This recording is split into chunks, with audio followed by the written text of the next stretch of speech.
15e Katangé, il y a passé une déclaration, Bakatakatang. Tosangi, arrestation du 15e. Tosangi, arrestation. Bon, elle va faire la déclaration. Premier ministre Ozawa, Sama Lukonde. Elle Kabila Ozawa, mais Yoka. Tata na yo azalaki malamu. Mais la tradition va péter cross à monde car le tout est vimba. Kolinga te que to péter yo, le tout est vimba yo. Oyo zo qui passe. To pesi yo pouvoir. Maintenant on kende koloba ke to kata katanga. Tu es en train de jouer avec le feu. Béton.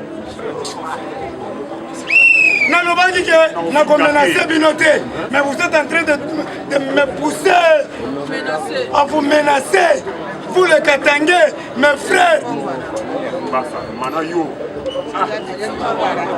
Tous ta félicitation. Non, papa Didier Moussete. Tous sa félicitation. Non, papa Didier Moussete. Il y a poste et télécommunication. Na poste one. Ezalaki ba fazer ba Shadrach bazokende kosumba kuna. Ba Shadrach bazokende kosumba na poste na télécommunication. Mais lelo bakomboli ba réhabiliter batie ba climatiser. Lelo Didier Moussete a eu 700 travailleurs à rémunérer bango na ba salaire na bango. Pendant 8 mois, 9 mois, je vais faire un salaire à Bangonio. Moussete wetu, alobi lisusu, alobi président chef de l'État, na côté na 145 territoires. Bazotia ba poste partout. Ngayo ya bino, d'ici le 30, na kosala na Mbushimai. Bana Mbushimai, bana bakwata, bana ya Sims, bana kala lowankata. Bana Mujihumba, Bokoyamba ngai avec Didier Moussete. Toko kita na poste na biso ya Bipemba. Toko zala wana pona kuinaugurer ba poste. Moussete a pesi chef de l'État, ba poste nyonso na ba village nyonso partout. Eza sengote. Esengo. Pona cité. Didier Moussete a lobby na 2023 kota papa. Na 2023 Didier Moussete a lobby. En 2023, tous les pareil c'est pour mettre ma bonne caisse. Tous les moral photo yambana. Balobaki ke toboyana. Balobaki ke toboya. Bana photo. Miyake ye. Tolobi waza wenge musique maison mère. 4x4 tout terrain. On va produire biso les 30 et pas Amadou Djabir, producteur à solo, malgré ça sénégalais, mais maman n'a pas moulou, 50-50, mais il y a un bon naïe. Alors il a produire Wenge musique à maison mère. Oh, il y a un Miyake, le président Gilles, le président Enfant Terrible, le cardinal, le Sango. Mundongo, na moni présence à Mundongo, le loza sengote. Et c'est moi. Na lingana kende très loin parce que na moni papa ba sebe. Ebele. Bobe tranga maboko na tukiwa. Nango pour ne pas traîner, le kola miyaki zo kende ko fongola. Bana poto watuna kingai. Mais wenge maison mère to moni miyaki te. Na lobby la cadence viendra d'elle-même. La cadence viendra d'elle-même. Komona miyaki na terrain. Miyaki beta. Combattant de liberté, viva! Viva! Combattant, viva! Viva! Peuple congolais, viva! Viva! Viva! Viva! Tshisekedi souverain national, pays souverain de la République. Yamona, combattant à Saint-Formol. Oui, Kambami, le président Gilles. Il y a une mission pour nous rassembler, nous surtout, derrière le chef de l'État. La conservation du pouvoir dans le système de fertilisation. Ok. Si mon colonier Sokoso, Tongo Lelo, c'est-à-dire Tongo ya Esengo. Lelo mardi, Naye Kopé Sabino Esengo. Naye Kopé Sabino Amour. Naye Kosangi Sabino, ba Congolais père aidé.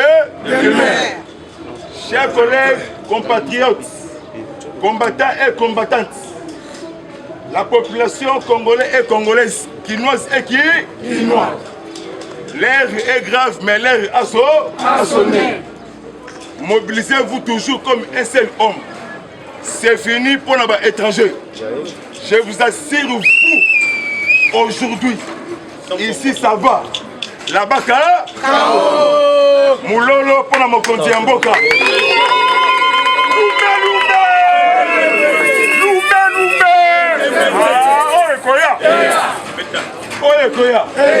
Oye koya.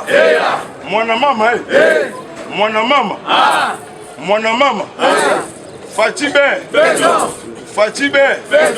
Fati puissance divine Kembo na Yahweh. Alléluia. Oh Seigneur. Na koti ma matali politique ya mboka. Un grand diplomate génie na niveau d'Afrique, na monde. A neutraliser bango nyonso tout. Chef de l'État béton puisque béton égale bombardement. Pour neutraliser tous les forces négatives.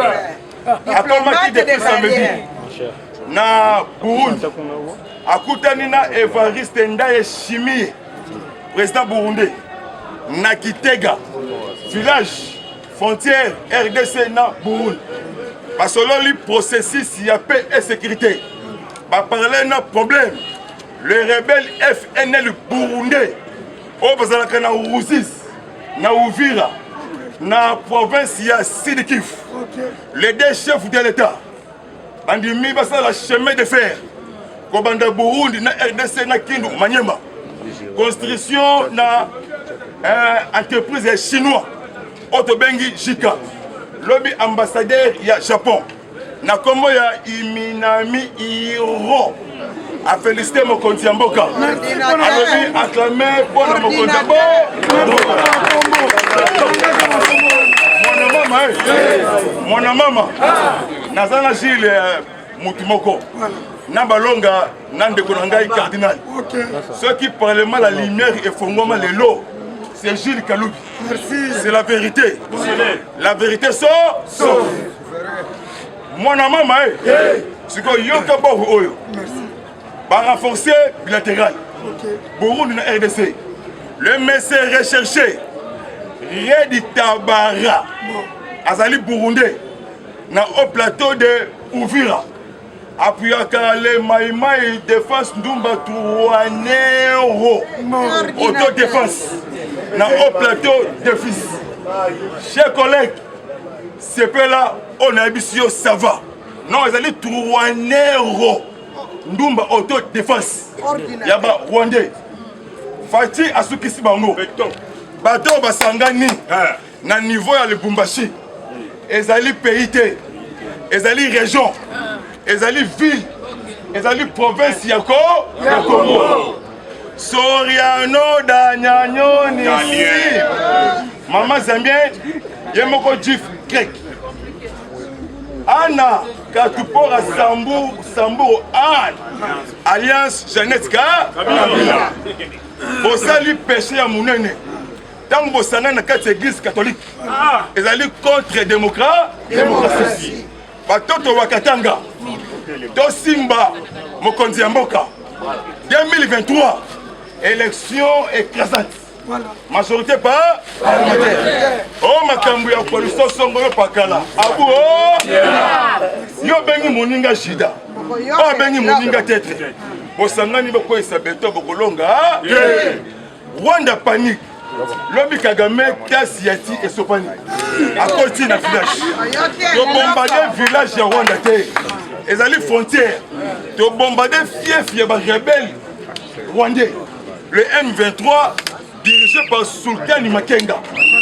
Lobi Bazui Ndeka Ndeiko. Porte-parole de l'armée congolaise. Sylvain Ekenge, le deux gouverneurs militaires. Luboya Kachama Johnny Itou. Constant Dima de Nord Kivu. Lobby va bombardement aérien na frontière.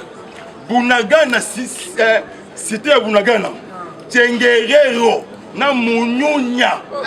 On se commis contrôler l'armée congolaise. Voilà qui est reçu qui ça. Comme il n'a pas à avoir toujours. On travaille. On a parti maintenant. Toujours IDPS est agréable. Bon côté. Vous allez battre. Il y a idée. On a qui est reçu qui ça. Et ce que vous allez CP là. On a formé le bino. Ce qu'on a fait phase militaire. Je vous assure vous. Dans quelques jours. Par la tempête. C'est ouragan pour neutraliser le Sénégal négatif. Je suis 3 personnes. Monesco, na niveau na professeur Etibang. Groupe armé va déposer en doute. Et là que c'est mis Inikin, c'est un complot contre la nation congolaise. Il lui faut ministre espérer université. Oui, nous avons démissionné. Comment tu vas monter ces frais académiques de 150 000 francs à 600 000 francs congolais. Et vous créer tout. En tout cas, ceux qui vont là, les restes de lobby, merci. Merci, président Gilles. Nous coordonnons le numéro. Merci à la diaspora congolaise. Dibumba, Dibayanga, Dachika, Titolo. Bayombe Mbote, nous badi va Zibula Makutu. Congo central Mobimba, Kinshasa, veillez conscience. L'air est grave. Mon numéro sur WhatsApp. Plus 243 97 360 50 14 sur WhatsApp. Abou na makambo elekaki na niveau ya Katanga. Ngai na kwai plus mingi na article 8 alinéa 10 si je ne trompe pas. IDPS viva. Viva. Kuna boyeba carte nini oyo Joseph Kabila aza nango. Et non kaka Joseph Kabila mais ba étranger nyonso o ba ya ko infiltrer RDC. Les deux tombent à Masolo ou eleki na niveau ya est du pays. Le commandant suprême Félix Antoine Tshisekedi. Tongo nyonso a tolobaki amela guerre. Mais ameliti tiampa. Agene utara Kasai Yamaka. Au moment que je vous parle, le président de la République, commandant suprême, vient d'ordonner les FARDC d'attaquer tous les rebelles au Bazana Est et puis il a ma frontière là-bas.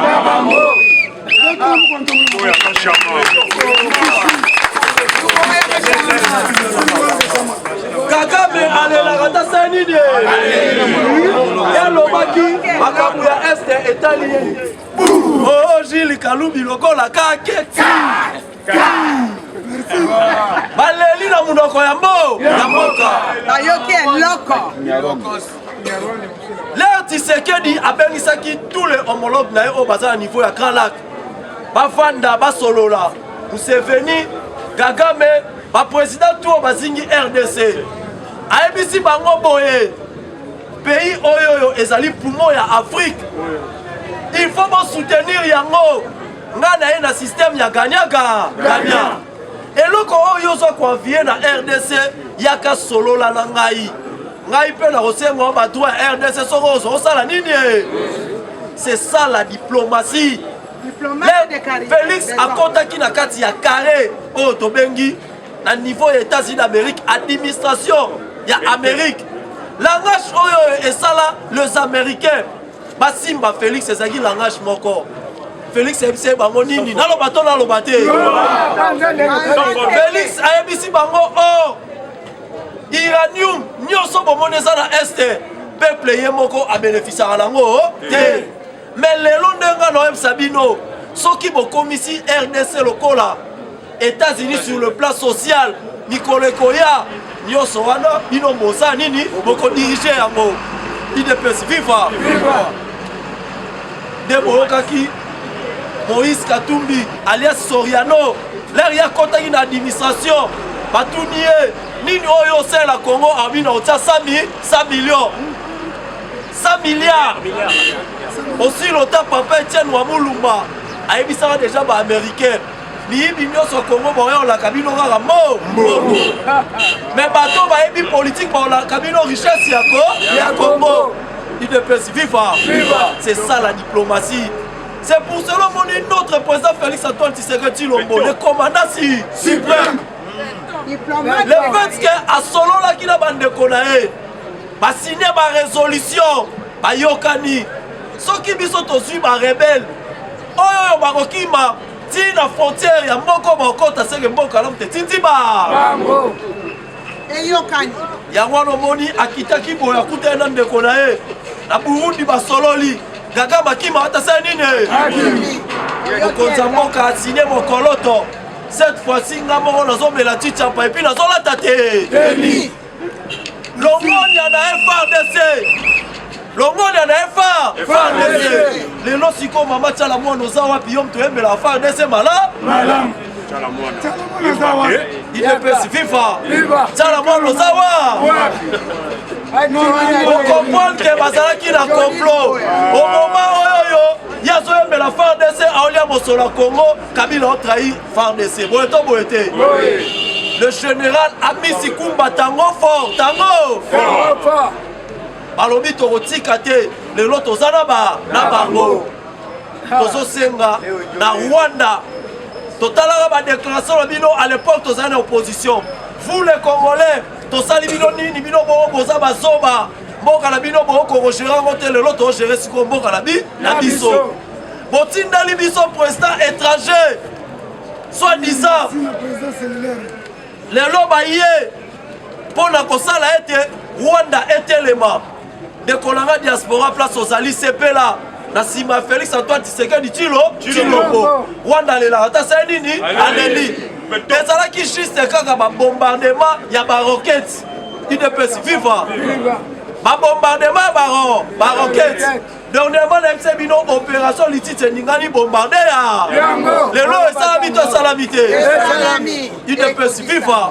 idepesi viva cher combattant deuxième point na bai na oloba makambo etali résolution na moment oyo toloba les étrangers infiltrés na kati ya RDC bataye chemin toloba to toloba te chemin nini oyo Kabila ataye oki koyoka président Chine alobi awa balobi bango bazo se décider katanga ekabwa nayebisaka bino comme ya bancalisation bato baosoutenir yango eza église catholique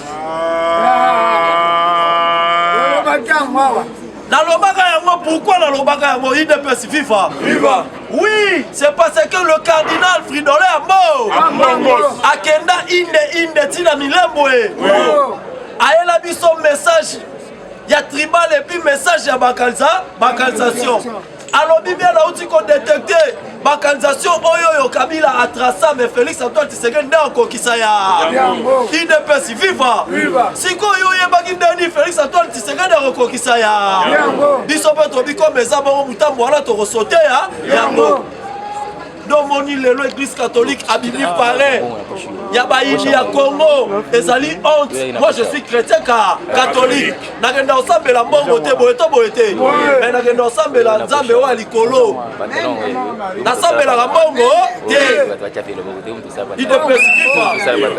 c'est pour cela pour moni nous les chrétiens catholiques tozolinga so okabela nzambe mabonza balonga te mpo nini boza koya kointegre na politique Ambongo bimala makambu ya politique. Oso mérité respecté par le peuple congolais. Comment voulez-vous étranger ou infiltré mboka yo zo pesa soutien no pas là. Voilà zo lo ça sacristé na yo. Akoliti na yo zo. Et puis na kenda ti na séminaire. Na l'école de Jean 23. Jean 23. Saint-Léopold. La Saint-Léopold. Le lo aime soupe promotion na tout balata Soudan. Na boya ki kozala hypocrite. Ngai na boya kozala hypocrite. Na lala na swa ndoto. Na boya na kosa nzambe na obota ta pona ko bo. Na boya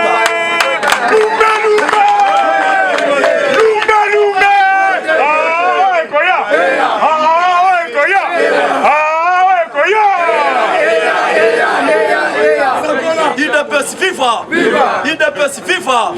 Église catholique bimala makambu muto bozo luka botela point de vie muto bolinga botela barre de fer aza mutu batela gaye ba jamba koka diplomate munene président Félix Antoine Tshisekedi aza mystique na yebi pourquoi na zoloba Kabila abeti schéma oyoyo Ukraine abetaka la Russie. Toloba to toloba te. Kachi de Nazareth. Article wana bazo senga Katanga ekoma république. Alobi ba jeune Katanga ba bima na balabala.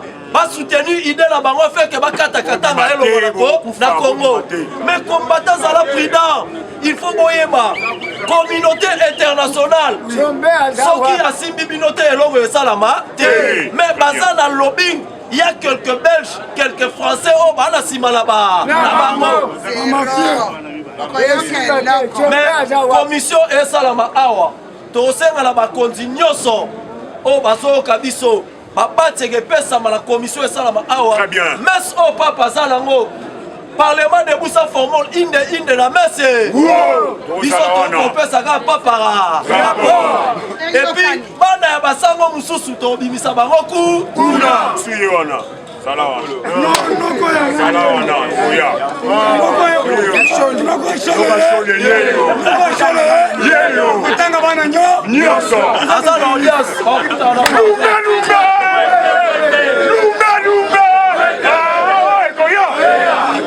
Combattant, Zala Prida, Boeto Boete.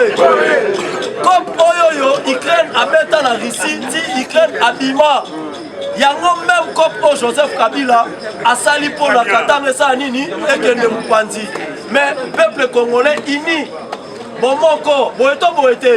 Yango Monique Kabila a élève biso idéologie. Il y a un tribal. À partir d'un tribal de balkanisation, il y a ça et ça là-bas. Mais dans le conseil à bateau, Tozoyoka.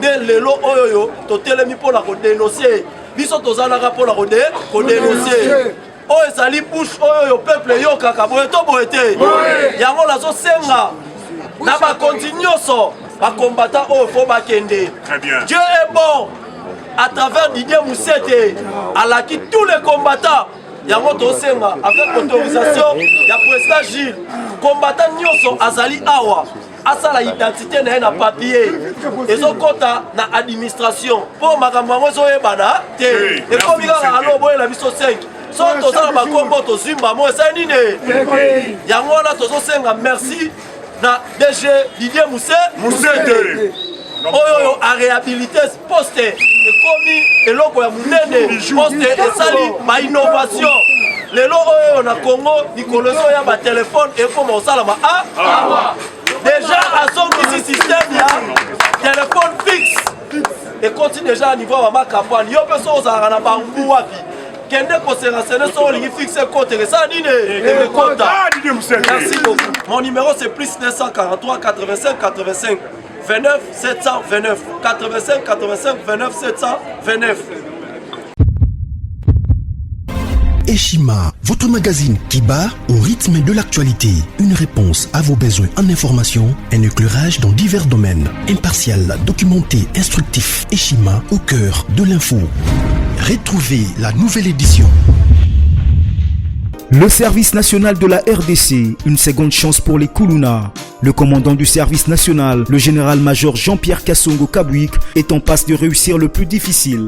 La conversion des délinquants juvéniles appelés Kuluna en bâtisseurs de la République. Jean-Pierre Kassongo Kabouik a réalisé des avancées notables à la tête de ce service qu'il occupe depuis juillet 2018. Ce jeune délinquant, presque indomptable dans les rues de Kinshasa, ont finalement été maîtrisés au centre pilote de Kanyama KCC.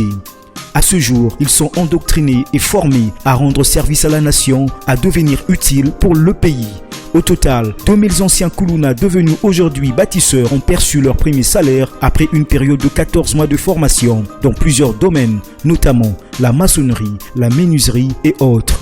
Cette étape a concrétisé la volonté exprimée par le chef de l'État, Félix Tshisekedi, qui prône une autre méthode plus humaine pour l'encadrement de ce jeune brigand urbain et leur réinsertion sociale. Cela à travers la formation pour servir de main-d'œuvre au profit de la République démocratique du Congo. Dans un long entretien accordé à Eshima Magazine, le général-major Jean-Pierre Kassongo Kabouik explique le retour 4 ans après de la production agricole à Kanyama KCC. Dans cette interview exclusive, le commandant du service national égrène les réalisations de cette structure qui revient d'une longue léthargie. Il évoque l'expérience des cantines militaires et policières et révèle que son service paramilitaire mettra bientôt ses cantines à la disposition du campus universitaire en faveur des étudiants. Focus, l'équipe Mwakadi fait exploser le compteur. La DGI dépasse 200% des recettes fiscales au mois d'avril 2022, soit le triple réalisé en avril 2021. Une performance historique jamais réalisée au sein de cette régie financière. À lire également, les FARDC progressent de 5 places au monde selon le classement établi par Global Power. Analyse de l'état de siège décrété depuis 1 an dans les provinces de l'Ituri et du Nord Kivu. Découvrez également plusieurs autres sujets à lire dans ce nouveau numéro. Retrouvez l'intégralité du magazine Eshima dans les kiosques. Eshima Magazine, un nouveau standard d'information.